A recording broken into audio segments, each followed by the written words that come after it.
இந்த நிகழ்ச்சிக்கு நாங்கள் தேதி கொடுக்கும்போது முதல்வரின் பிறந்த நாள் விழான்னு சொல்லி தான் கூப்பிட்டாங்க. நாங்கள் வர்றதுக்குள்ள அந்த 7 நாட்கள் வந்துடுச்சு. இப்படி நாங்கள் நினைக்கலையா? ஏற்கனவே ஒரு 7-8 கேமரா வேற இருக்கு. இது முன்னாடி நாங்கள் வந்து பேசும்போது என்ன சொல்லுவாங்க, கட்சி கூட்டத்தில் பேசினார் கவிதா ஜவஹர் ராஜா, அதில் என் பேரை ராசான்னு வேற போட்டுருக்கு. ஜா போட்டால் இடைஞ்சலாயிருமா? அவர் ராஜேஷுக்கு மட்டும் ராஜேஷ்னு ஒழுங்காக போட்டுருக்குறாங்க. ராசான்னு ஒன்று நான் வேற யாராக்கும்னு நினச்சிட்டேன். கடைசியில் நீ தான் நம்மளை கூப்பிட்டு வந்தாங்க. அரசியல் பொறி பறந்து கொண்டு இருக்கிற நேரத்தில் அரசியலுக்கே சம்பந்தம் இல்லாத ஒரு, என்னை பொறுத்த வரைக்கும் நான் சிவசங்கரி அம்மா, ராஜேஷ் சாருக்கு கொஞ்சம் அரசியல் தெரியும், நிறைய தெரியும். அவர் பெரிய பெரிய தலைவர்களோடு நெருக்கமாக இருந்தவர். ஒரு 3 பேரை கொண்டாந்து விட்டு இவரையும் கொண்டாந்து இந்த மேடையில் பேச வைக்கிறது ரொம்ப மகிழ்ச்சி, ஆச்சரியம். நாங்கள் கட்சிக்காரங்க இல்லைன்றதை ஏற்கனவே சொல்லிட்டேன். இன்னொன்று, இன்னும் கொஞ்ச நாளில் எலெக்ஷன் இருக்கும்போது ஓட்டு கேட்காம இந்த மாதிரி பேச்சாளர்களை கூப்பிட்டு பேச வைக்கிற தைரியமும் இவருக்கு தான் வரும். முல்லைக்கு தேர் கொடுத்தான்னு 7 வள்ளல்களை பற்றி கவிதா ஜவஹர் சொன்னாங்க. நம்ம ஆளுங்க ஓட்டர் லிஸ்ட்டில் அவங்க இருக்காங்களான்னு பார்ப்பாங்க. 7 வள்ளலா, ஓட்டர் லிஸ்ட்டில் இருக்கானா ஐயா, அவன்கிட்ட போய் கேட்க. நான் கவனம் எல்லாம் அப்படித்தானே இருக்கு இல்லையா? ரொம்ப பெரிய ஒரு விஷயத்தை முன்னாடி வச்சிருக்கும் போது மார்ச் 1ஆம் தேதி நினைவூட்டல் செய்கிற ஒரு நிகழ்வு இது. தமிழக முதல்வருக்கு தமிழன் என்கிற முறையில் என்னுடைய அன்பான வாழ்த்துக்களை அவருக்கு தெரிவித்துக் கொள்கிறேன் இந்த மேடையின் மூலமாக. மற்றவர்களுக்கு இப்போ சிவசங்கரி அம்மாலாம் அன்னை இந்திரா காந்தியோட நெருங்கி பழகியவர்கள். ஒரு காலத்தில் அவர்கள் எடுத்த பேட்டி ஆனந்த விகடனில் அவ்வளவு பிரபலமாக வந்தது, நாங்கள்லாம் வாசிச்சிருக்கிறோம். எங்களுக்கு அவருக்கு அந்த மாதிரி இருந்த தொடர்புகளை போல என்ன மாதிரி ஆட்களுக்கு முதல்வரோடு பெரிய பரிச்சயம் இல்லை. 1-2 மேடைகளில் பக்கத்தில் இருந்து பார்த்துருக்கிறேன். ஆனால் ரொம்ப அன்பாக பேசக்கூடிய ஒரு பெரிய உள்ளம் கொண்ட பெருந்தலைவர் அவர்கள்.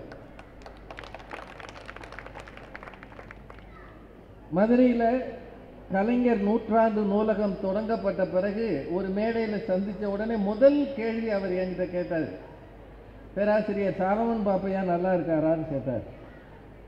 அது தமிழின் மீது அவருக்கு இருக்கிற பற்றை நான் உணர்ந்தேன்.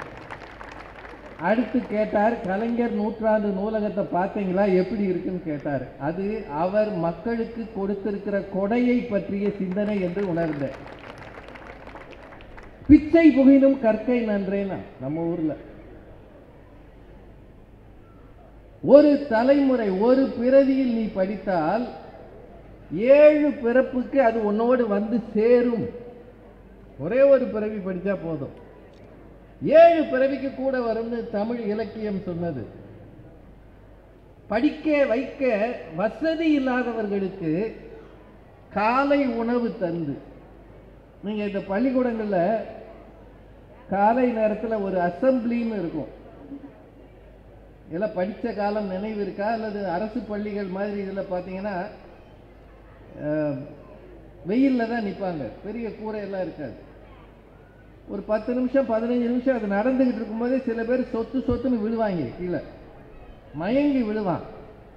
வெயிலுக்கு மயங்கலை, காலையில் கஞ்சி குடிக்காமல் வந்ததுனால மயங்கி விழுவான். நாங்களே பார்த்துருக்குறோம் அந்த காலத்தில். உடனே தூக்கிட்டு போய் ஏதாவது டீ கொடுப்பாங்க அல்லது பன்னு வாங்கி கொடுப்பாங்க. அந்த காலத்தில் வாத்தியார்களுக்கு அவ்வளோதான் முடியும். இந்த நிலையை இன்றும் இருக்கிறது என்று உணர்ந்து அதிகாலையில் பள்ளிக்கு வருகிற பிள்ளைகளுக்கு காலை உணவு தருகிறார் என்கிறது மிகப்பெரிய விஷயம். அது யாரும் இதுவரைக்கும் யோசிக்காதது. அப்புறம் கல்லூரியில் படிக்கிற பெண் பிள்ளைகளுக்கு, ஏன்னா ஒரு பிள்ளை ஒரு வயது வந்துருச்சுன்னா போதும் படித்தது. நீங்களே வச்சு பாருங்க, ஒரு வீட்டில் வசதி குறைவான வீட்டில் ஆம்பளை பையனும் இருக்கா, பொம்பளை பிள்ளையும் இருக்கு. 2 பேரும் அடுத்தடுத்து படிக்க வராங்க கல்லூரிக்குன்னா யாரை படிக்க வைப்பாங்க? பையனைத்தானே. இவளை யாருக்காவது பிடிச்சி கட்டி கொடுத்துருங்க. படிக்கவும் வச்சு அதுக்கும் செலவு பண்ணி கல்யாணத்துக்கு செலவு பண்ணணுமா? அப்படித்தானே வீட்டில் பேசுவாங்க. அப்படி பிள்ளைகள் படிக்காமல் போய்விடக்கூடாது என்பதற்காக படிக்கிற மகளிருக்கு, சின்ன பிள்ளைகளுக்கு 1000 ரூபாய் மாதம் தருகிறது மிகச்சிறந்த விஷயம். அதே மாதிரி ரொம்ப வறுமைப்பட்ட குடும்பங்கள்ல இருந்து முதல் முறையாக கல்லூரிக்கு போகிற மாணவர்களுக்கு தமிழ் புதல்வன் என்கிற திட்டத்தில் மாணவர்களுக்கு 1000 ரூபாய். ஏன்னா ஆண்கள்லாம் ரொம்ப வருத்தத்தில் இருந்தாங்க. இந்த லேடிஸ்க்கு மட்டும் பஸ்ஸில் ஃப்ரீயாக விட்டுறாங்களே, அது சும்மா இருக்காம கிராமத்து பொம்பளையெல்லாம் ஒன்றும் வேலை இல்லைன்னா சரி வண்டி ஏறி ஒரு ரவுண்ட் அடிச்சுட்டு வந்து உட்காந்துருக்கு. ஏக்கா சும்மா தானக்கா இருக்கும், மதுரை வரைக்கும் போயிட்டு வந்துடுவோமா? ஏன்னா பஸ்ஸில் ஃப்ரீ தானே. ஆண்கள் ஏறினா டிக்கெட்டு, பெண்கள் ஏறினா ஃப்ரீ. அப்படின்னா இந்த அளவுக்கு ரொம்பவும் சலுகைகள் இருக்கிறது. பெண்கள் பசங்களுக்கும் அந்த சலுகை வந்திருக்கிறது. தமிழ் புதல்வன் திட்டத்தில் அவனும் 1000 ரூபாய் பெறுகிறான் என்பது முதல்வரை நாம் மனமாற வாழ்த்துவதற்கான ஒரு பெரிய விஷயம். இப்படியே ஒவ்வொருத்தரையாக பாராட்டிக்கிட்டே போகலாம். ஆனால் உங்கள் எல்லாருக்கும் நிறைய வேலை இருக்குது. அமைச்சர் அவர்கள் ஒரு நிமிடம் இல்லாமல் ஓயாமல் இயங்கி கொண்டு இருக்கிறார். ஏன்னா அடுத்த பணி உங்களுக்கெல்லாம் காத்திருக்கிறது.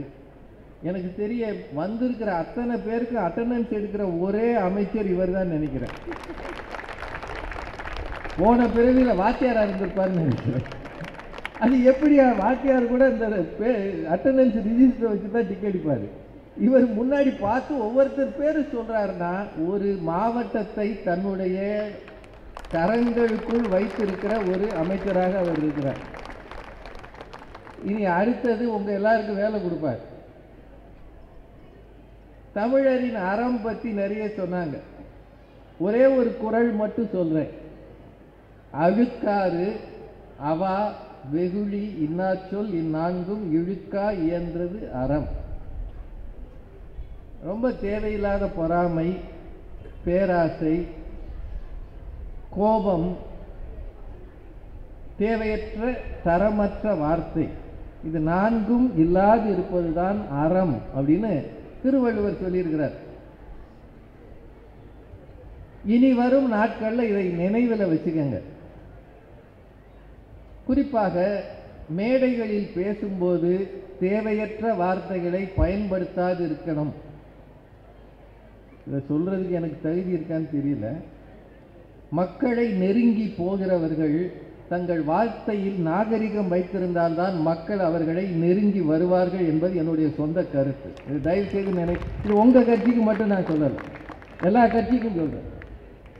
மேடைகளில் நீங்கள் பயன்படுத்துகிற வார்த்தைகள் தான் நடுநிலையாளர்களை உங்கள் பக்கம் திருப்பும். தரமற்ற தேவையற்ற துவேஷமான வார்த்தைகளை எவர் பேசினாலும் மக்கள் அவர்களை அருகில் சேர்க்க மாட்டார்கள். இனி வருகிற கொஞ்ச நாள் உங்களுக்கு ரொம்ப முக்கியமான நாள். இப்ப கூடுகிற கூட்டம் இல்லை ரொம்ப முக்கியம், அங்க கூடுகிற கூட்டம் தான் முக்கியம் என்பதை உணர்ந்து கொள்ளுங்கள். இங்க வந்திருக்கிறவங்களா கட்சிக்காரங்களா இருப்பாங்க. ஒவ்வொரு கட்சிக்காரரும் ஒவ்வொருத்தர் 2 பேரை கூட்டு வந்திருப்பார். என்னங்க கரெக்ட் தானே? கூட்டு வரலன்னா மாவட்டம் திட்டுவாருன்னு அவருக்கு தெரியும். அங்க தானா வரணும். அப்படி வருவதற்கேற்ப நீங்கள் மீதி நாட்களில் நடந்து கொண்டால்தான் நீங்கள் எதிர்பார்ப்பது நடக்கும் என்பதை நான் தயவாக சொல்கிறேன். இதை சொல்றது எனக்கு ஒன்றும் வருத்தம் இல்லை. அமைச்சர் சொன்னார் இவர் தோன்றதை சொல்லுவார் அப்படின்னு. நாங்கள் அப்படியே பழகிட்டோம். ஏன்னா எப்பவுமே ஓட்டப்பந்தயத்தில் அந்த இறுதி சுற்றுல ஓடுறதானங்க முக்கியம். இவ்வளவு நேரம் ஓடுனது முக்கியமா? அந்த 4 பேர் சேர்ந்து ரிலே ரேஸ் ஓடுவாங்கல்ல, 4வது ஆள் ஓடி போய் கோட்டை தொடுறான் பாருங்க, அதுதான் முக்கியம்னா இப்போது ஓடுவது 4வது ஆள் ஓடுகிற ஓட்டம் என்பதை நீங்கள் புரிந்து கொண்டீர்கள் என்றால் நல்லது. முதல்வர் அவர்களை எவ்வளவு பாராட்டினாலும் தகும். நான் மதுரைக்காரன்றதுல நான்லாம் கல்லூரி முடிக்கும் போது மேற்படிப்புக்கு எங்க படிக்கிறது, அரசின் உயர் தேர்வுகளுக்கு எப்படி தயாராவது, ஐஏஎஸ் ஐபிஎஸ் மாதிரி படிப்புகளுக்கு மதுரையிலிருந்து தயாராக முடியுமா? இப்படியெல்லாம் எங்களுக்கு எதுவுமே தெரியாத, கண்ணு தெரியாது தெரிஞ்ச மாதிரி இருந்தோம். காரணம், அந்த காலத்தில் நல்ல நூலகங்கள் இல்லை, வழிகாட்டுவதற்கு யாரும் இல்லை, சோசியல் மீடியா மாதிரி இன்டர்நெட் எதுவும் இல்லை, கூகுள் இல்லை.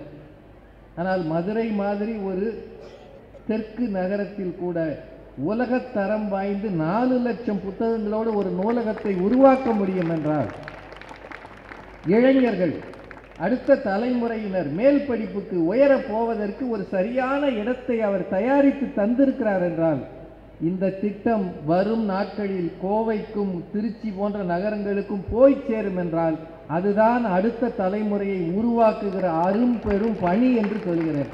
இதை செய்வதற்காகவே முதல்வர் அவர்களை நாம் நீடூழி வாழ்க என்று வாழ்த்துவோம்.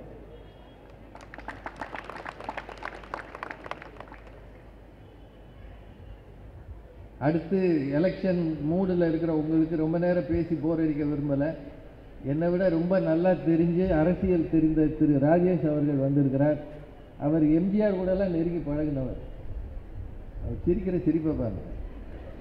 உண்மையை சொல்கிறேன், எந்த அச்சமில்லையிலிருந்து அவர் நடித்த படங்கள் எல்லாம் இன்றைக்கும் போடும்போது நாம் திரும்பி பார்க்கிற மகிழ்ச்சியான ஒரு அனுபவத்தை தருகிற படங்கள்.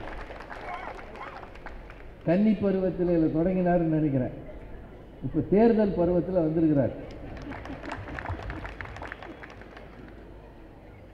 பெரிய பணி காத்திருக்கிறது. எளிமையாக இருங்கள், நேர்மையாக இருங்கள், உண்மையாக இருங்கள், மக்களை அணுகி பார்க்கிற மனநிலையோடு இருங்கள். இந்த காலத்திலாவது பொது வெளியில் பிரச்சனை பண்ணாது இருங்கள். உங்களை தேடி வர்றவன் கேட்கறத செஞ்சு கொடுங்க.